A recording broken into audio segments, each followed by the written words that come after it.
My name is Emily Carson. I'm 30 years old, a colonel in the United States Army Cyber Command. And tonight, I'm sitting in the driveway of my parents' house in Raleigh, North Carolina, 5 years after I walked away and never looked back. Tomorrow morning, I'll be in Charlotte briefing the executive board of Northwell Systems. My father and brother will be there. Only they don't know I'm the Pentagon liaison on the very project they've built their reputations on. I once thought I'd need this moment to feel whole again, but the truth is I already do. They think I've been floating from base to base, too proud or too lost to come home. They don't know about the medals, the clearance level, the authority I've earned. They don't know I outrank everyone in the room they're about to walk into. Before I can continue my story, take a moment to like the video and subscribe, but only if you genuinely enjoy what I do here. Tell me in the comments, where are you watching from and what time is it right now? Now dim the lights, maybe turn on a fan for that soft background hum, and let's ease into tonight's journey together. My mother has been texting for weeks. It would mean a lot if you came for Sunday dinner, she said. Ryan's leading the defense systems arm now. Big promotion. Everyone's proud. There was no mention of me, of course. No curiosity about why I hadn't responded to the 3 voicemails I left last spring. One after my promotion to Colonel 1, after a cybersecurity award from the Pentagon, and one just before my team neutralized a breach that could have crippled the East Coast's grid.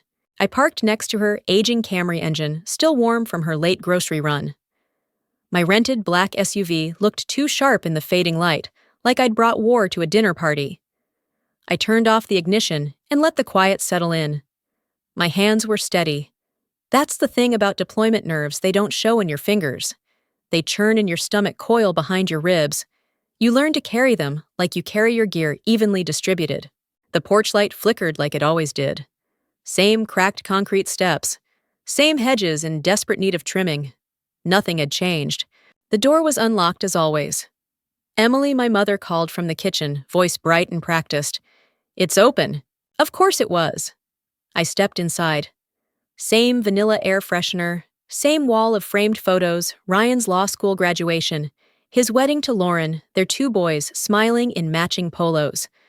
Not a single photo of me in uniform. Not even the framed commissioning portrait I'd mailed her back, when I still believed maybe they just forgot to print it. "Dinner's almost ready," she said, wiping her hands on a faded towel. "Ryan and Lauren should be here any minute.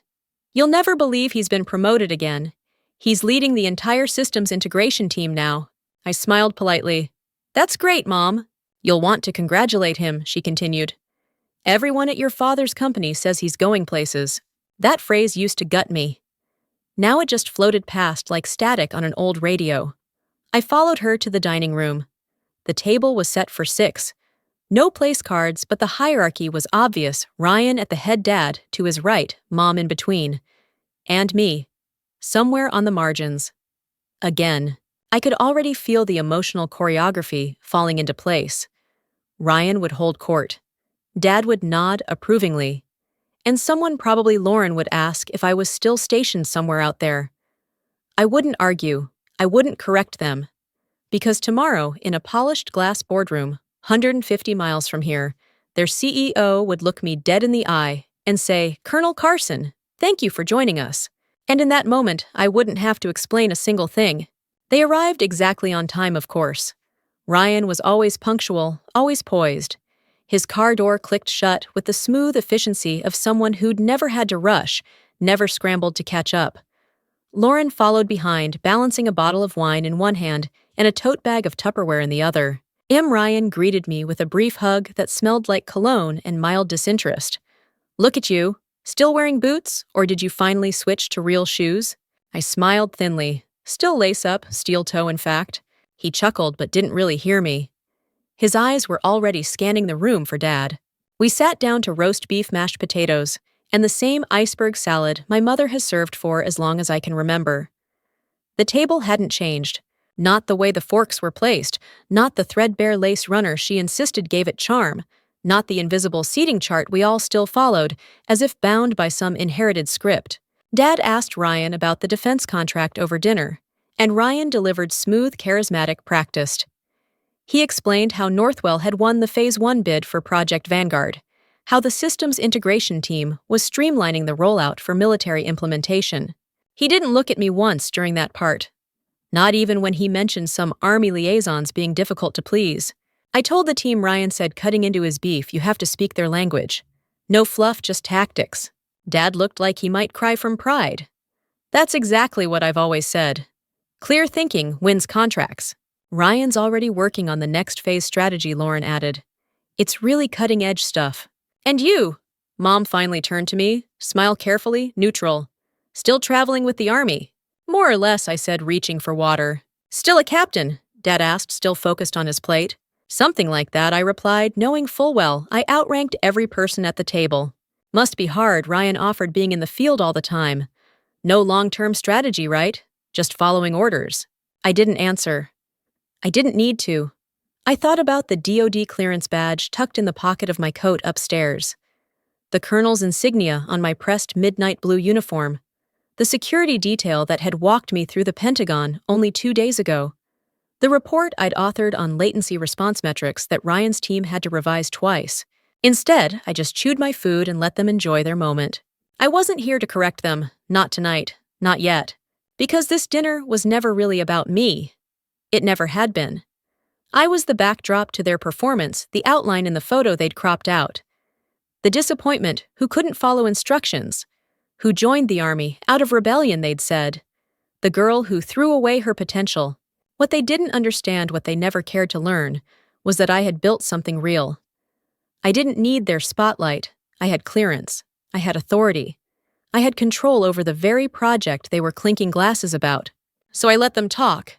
I let them make toasts, take second helpings, brag about Ryan's vision and leadership. I played my part. I nodded in the right places. I said congratulations with just enough weight to sound believable.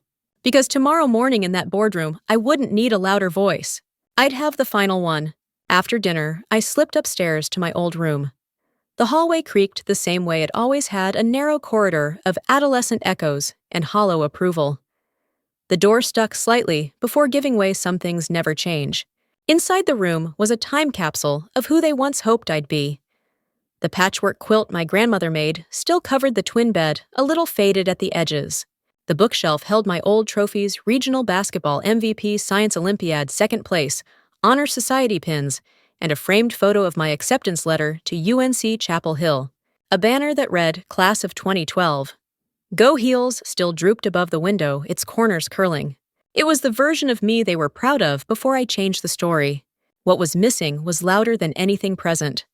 No commissioning portrait, no medals, no framed certificates from Cyber Command, not even the laminated Pentagon profile that a defense journal had published 2 years ago, calling me a rising force in strategic cybersecurity. I'd mailed them a copy. Not a whisper of it in this room. I crossed to the closet, opened the door. Empty, except for a few abandoned hoodies and an old pair of sneakers. I pulled my suitcase from beneath the bed and unzipped it, revealing the crisp lines of my uniform, inside midnight blue, pressed to regulation, every ribbon, every pin in perfect alignment. My colonel's eagle insignia rested just above my nameplate, polished, until it could catch the dim lamplight. I ran a cloth over the buttons, habit more than need. The preparation was a ritual, deliberate, focused, familiar. This wasn't about vanity. It was about presence, precision, respect for the uniform for what it meant. Not just to the world, but to me. It reminded me who I'd become in the face of every closed door, every awkward silence, every time I was told I'd wasted my potential. That word still echoed sometimes. Wasted. When I first got the Reserve Officers Training Corps scholarship, I had called them from my dorm, expecting surprise, maybe pride. What I got was silence, then disgust. Emily, Dad, had said slowly, like swallowing poison, the military is for people without direction. You're meant for more than that. He meant his version of more, an MBA, a corner office, a badge that said Vice President and a desk next to his at Northwell Systems.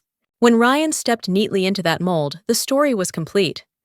I wasn't the daughter who chose a different path. I was the one who lost her way. I stared at my reflection in the closet mirror. Stronger now, more sure.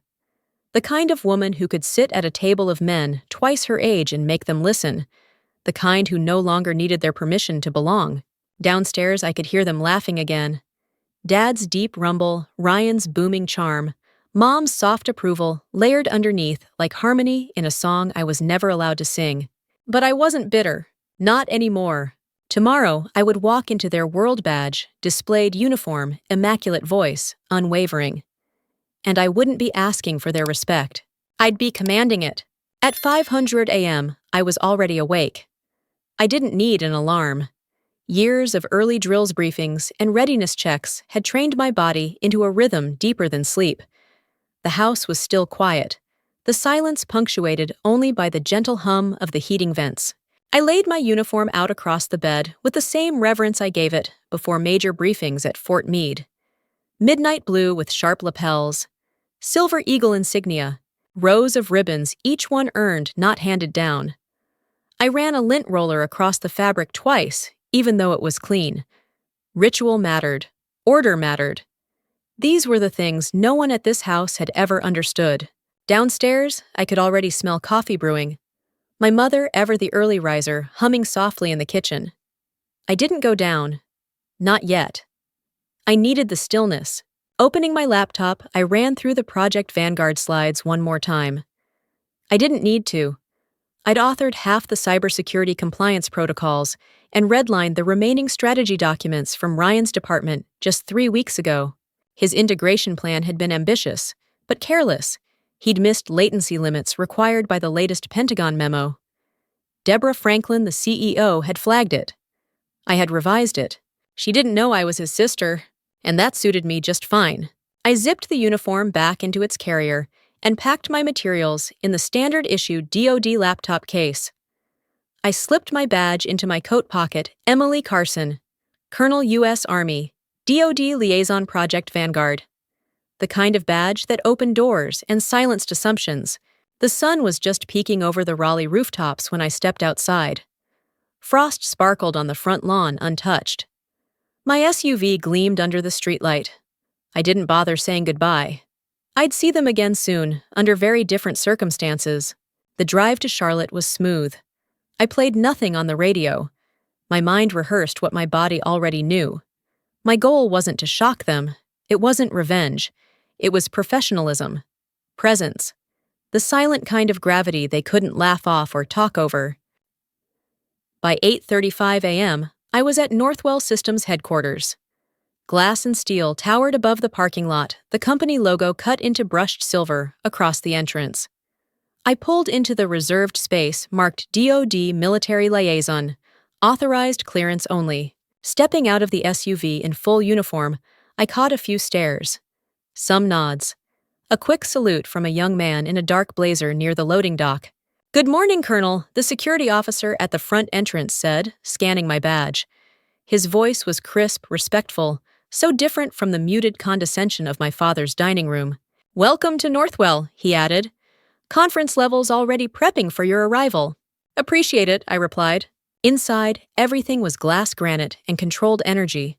Receptionists moved with practiced smiles. Engineers and directors passed me with that curious mixture of deference and intrigue.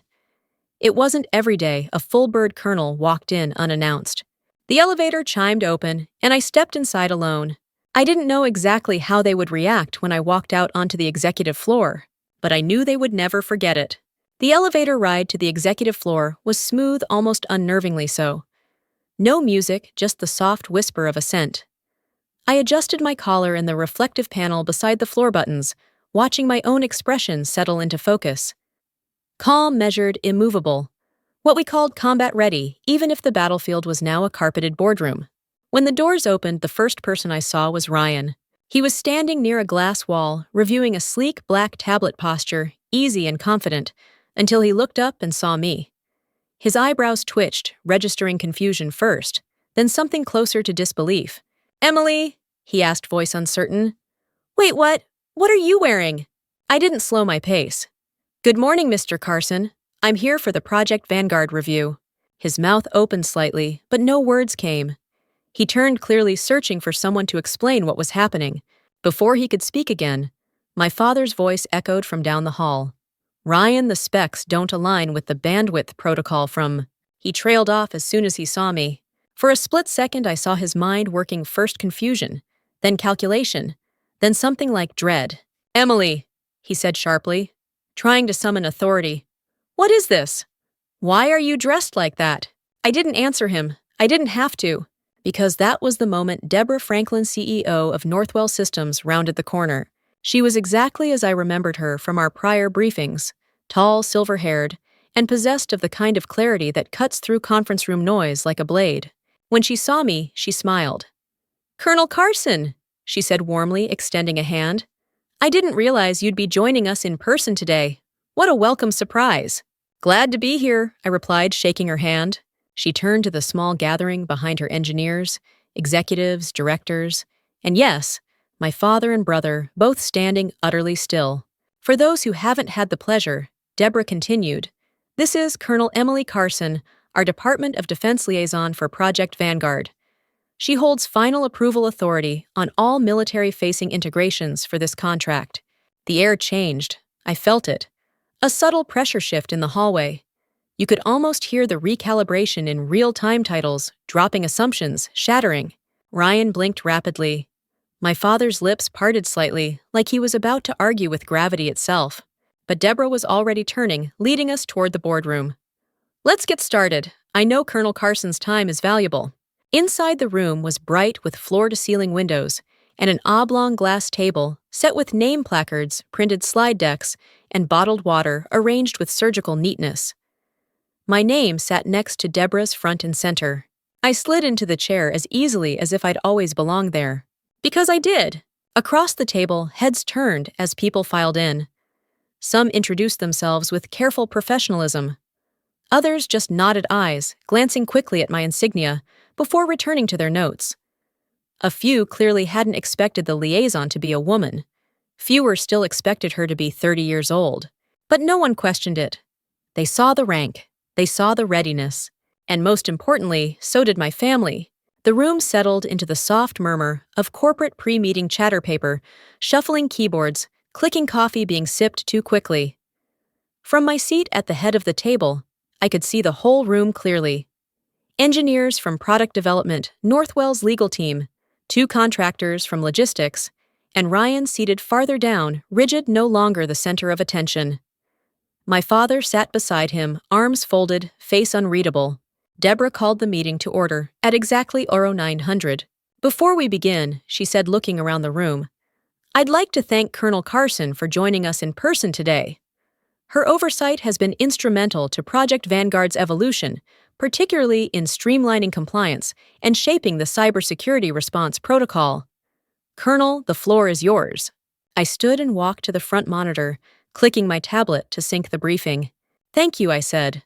"We've made progress across key milestones. However, the current architecture still presents vulnerabilities under simulated load testing, specifically around distributed latency. The revised Pentagon benchmarks require integration teams to respond within a 3.2 millisecond window." I scanned the room, letting that number land. I could see it register in the eyes of the network engineers. The older man in the back, chief security officer, if I remembered correctly, nodded almost imperceptibly. "We'll need revised protocols, particularly in the remote access authorization system, if we want to avoid breach simulation failures during the next round of federal review," I continued. "I've outlined priority corrections here." I pointed to the updated timeline and recommendations. When I finished, the room stayed quiet for a beat longer than expected. Then, hands rose. Technical questions flowed, focused, urgent, respectful. We moved into problem-solving mode, debating specs, and cybersecurity escalation procedures. Then came Ryan's turn. He stood slowly holding a laser pointer, with an uncertainty that hadn't been there last night at dinner. As systems integration lead, he began. "I've proposed a staggered rollout strategy for Phase 2. I believe it aligns with the performance targets," he paused to clear his throat, outlined in earlier drafts. I let him finish. Then I turned toward him, arms crossed. "Mr. Carson," I said, neutral but precise, "could you clarify how your proposed method accounts for the latency threshold specified in the latest Department of Defense compliance memo issued on May 3rd? He blinked. A single drop of sweat began to form just beneath his hairline. I can revisit that portion," he stammered. "I may not have accounted for." You'll need to, I said, my voice level. The current framework doesn't meet spec. Please revise the protocol draft and submit it to me by KOB Thursday. Yes, ma'am, he replied, sitting down quickly. I moved on without missing a beat. Deborah nodded approvingly as I transitioned to the next item. That was the moment. The shift. The instant where the room Northwell executives project leads. And yes, even my father realized this wasn't about family politics. This was about leadership, and I had it. By the time we closed out the meeting, my notes were filled with follow-ups, my inbox already pinging with document links and meeting requests. Deborah stood to wrap things up. Colonel Carson will be staying on site through tomorrow for assessments. Please provide full access and support, she said. This project is vital to national security and our future partnerships. Everyone nodded, and for the first time since I walked into that building, no one looked at me like a stranger. The meeting ended just after noon. Deborah exited first, moving with the efficiency of someone already on to her next decision. A few directors stayed behind to ask follow-up questions, but most filtered out in pairs, murmuring over changes and action items. I collected my notes in quiet, deliberate movements, giving no indication that anything out of the ordinary had just occurred. But something had. Across the room, Ryan was frozen in his chair. He wasn't making eye contact. My father stood near the window, watching the Charlotte skyline like he was waiting for it to make sense of everything he'd just witnessed. They hadn't said a word since the moment Deborah introduced me. It was all there, in the silence, the stunned realization, the reordering of everything they thought they knew. I didn't need applause. I didn't want it. What I wanted was exactly what had settled into that room, undeniable, irreversible recognition. I glanced at Ryan briefly. He looked up just long enough to meet my eyes, then away again, jaw set. That was fine. I wasn't here to gloat. I rose from my seat, slung my laptop bag over one shoulder, and walked toward the door. Emily, my father said, his voice low, almost foreign. We need to talk. I paused, turned slowly. Your office, I asked. He nodded stiffly and gestured down the hallway. I followed, hearing Ryan fall into step behind us. When we entered the office, wood-paneled walls, glass desk, minimalist decor. My mother was already there. Of course she was. She stood quickly, clearly uncertain what role she was supposed to play in this scene. Ryan leaned against the far window. My father circled to his desk, hands resting on the edge, but he didn't sit. I remained standing, hands clasped loosely behind my back, military ease and internal armor. How long have you been a colonel? My father asked, almost incredulous. 6 months, I replied evenly. 6. He cut himself off. And you didn't tell us. I did, I said, voice steady. I sent the ceremony invitation, emailed the press release, left voicemails, not one response. We didn't understand, my mother interjected, her voice tight. Colonel, that sounds important, but we didn't realize it was that level. Because I stopped trying to justify my worth, I said, locking eyes with her. Every time I reached out, the first question was always about Ryan, always about quarterly numbers, company updates.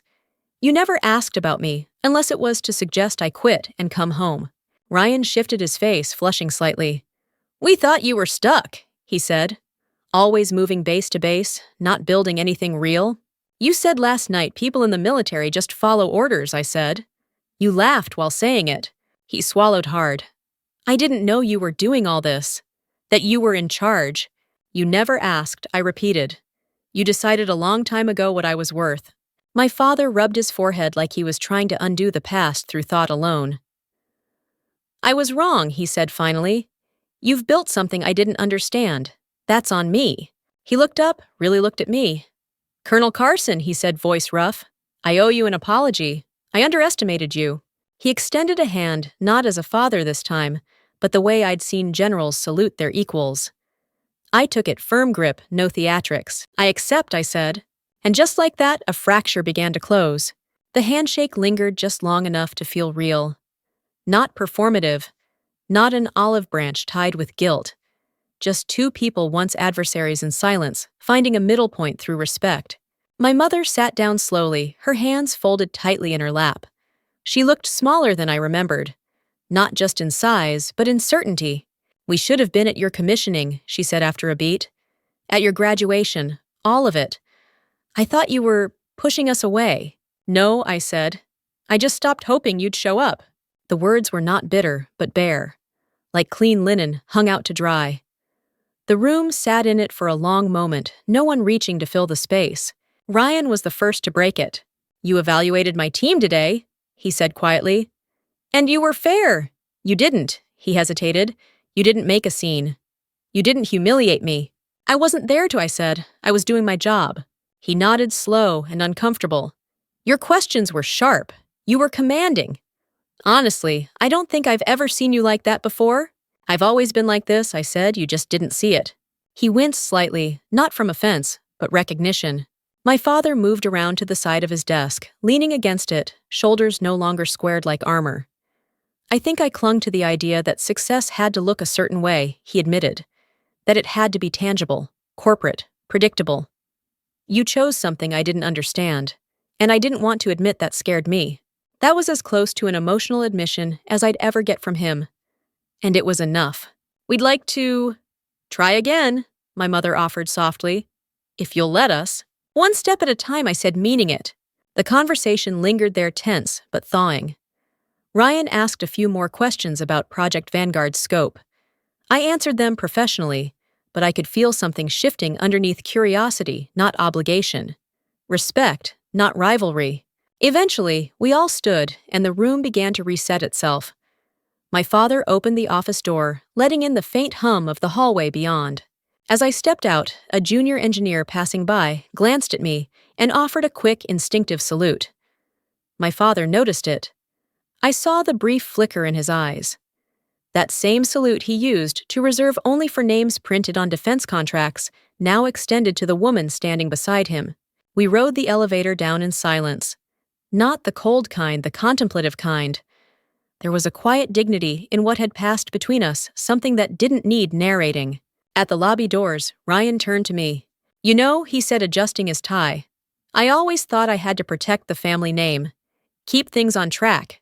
But you carried it in a different way. I think you carried it better." I gave him a small smile. "Thanks, Ryan." He exhaled like he'd been holding that for years.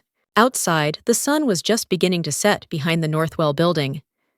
I stood for a moment at the edge of the parking lot, letting the light warm my face. Tomorrow, I'd begin follow-up assessments. But tonight, I had something I'd waited years for. Not their praise, their presence.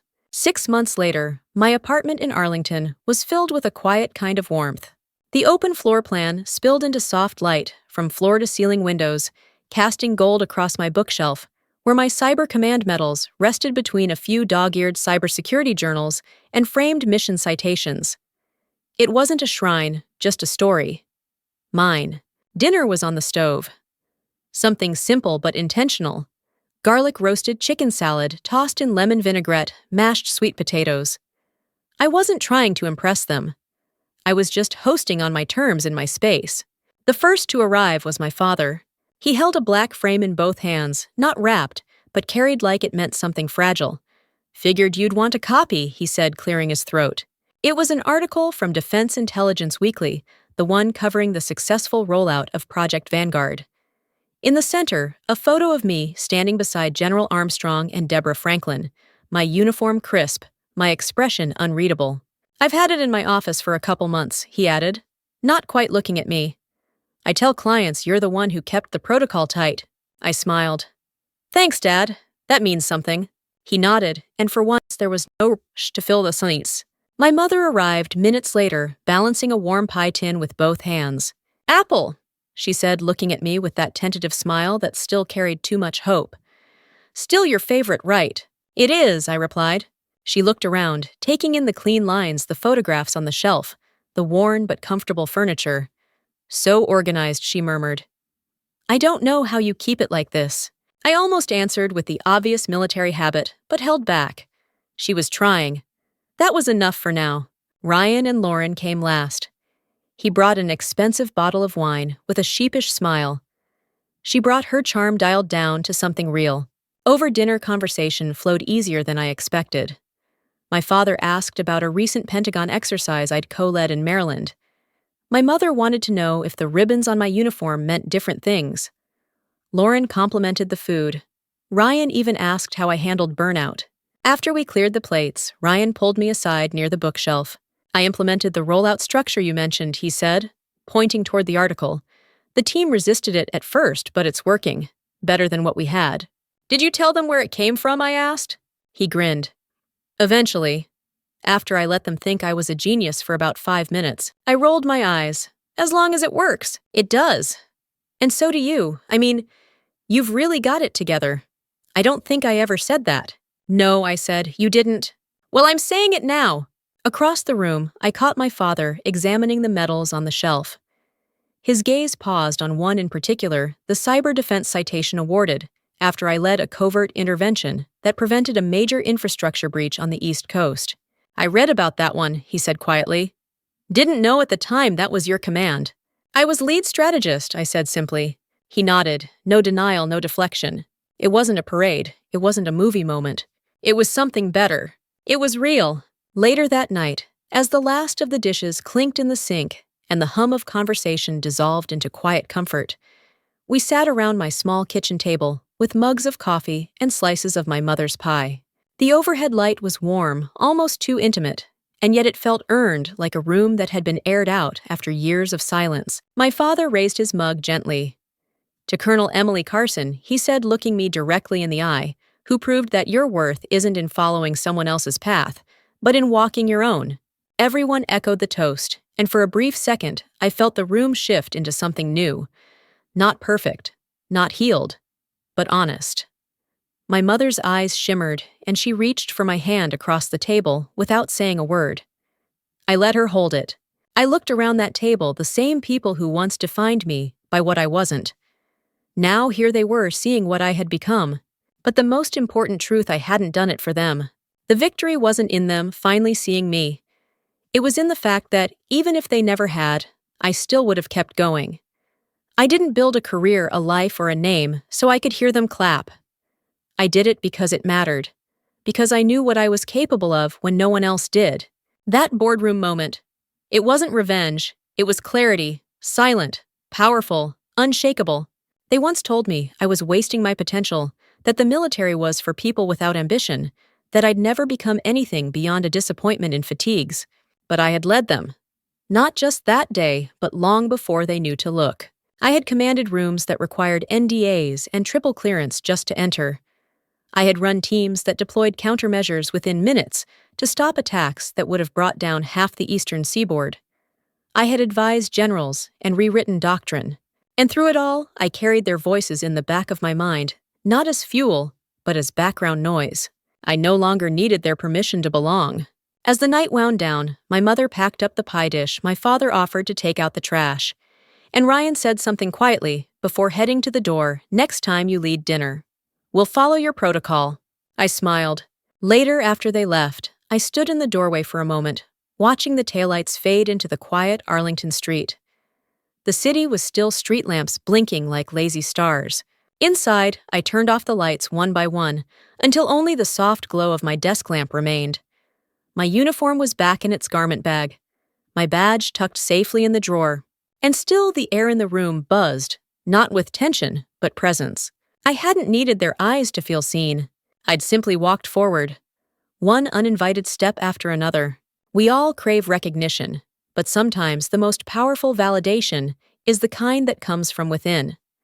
For years, I thought I needed my family's approval to feel whole. But when the moment came, I realized I already was. If you've ever been overlooked, undervalued, or dismissed, this story is for you. You don't have to explain who you are. Just keep showing up, quietly, consistently, and one day your presence will say what words never could. Have you ever had to prove yourself to people who never saw your worth? Share your story in the comments. I'd love to hear it. If this resonated with you, don't forget to like, subscribe, and share it with someone walking their own unseen path. Keep going. You're already enough.